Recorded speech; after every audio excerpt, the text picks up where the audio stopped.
Fable 94. The Horse and the Stag. The stag, with his sharp horns, got the better of the horse, and drove him clear out of the pasture where they used to feed together.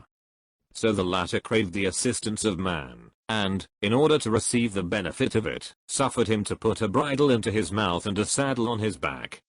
By this way of proceeding he entirely defeated his enemy, but was mightily disappointed when, upon returning thanks, and desiring to be dismissed, he received this answer: "No, I never knew before how useful a drudge you were. Now I have found out what you are good for. You may depend upon it, I will keep you to it." Moral. Revenge, though sweet, often ends in bitterness. Application. The passion of vengeance, the desire of hurting one from whom hurt has been received, the wish of measuring back wrongs on those who have inflicted them, is a common failing of humanity. The spirit of revenge is admirably illustrated in this fable. One of its chief features is accurately described.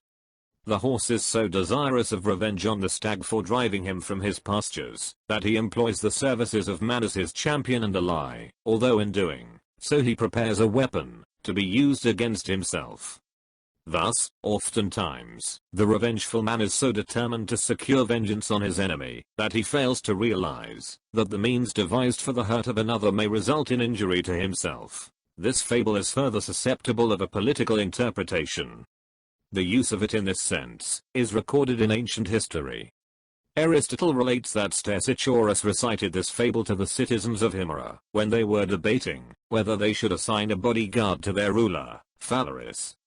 He gives this fable at length, and then draws from it this conclusion: "And in like manner do you," he says, "look to it, lest in your wish to avenge yourselves of your enemies, you suffer in the same way as the horse, for already, through your choice of a commander with independent power, you have the bit in your mouth. But, if you assign him a bodyguard, and permit him to mount into the saddle, you will become from that moment the slaves of Phalaris." The Latin poet Horace introduces this fable into one of his satires, and deducts from it a caution against a state entrusting to its rulers, in a moment of emergency, powers which may be used to wound and destroy the liberties of the people.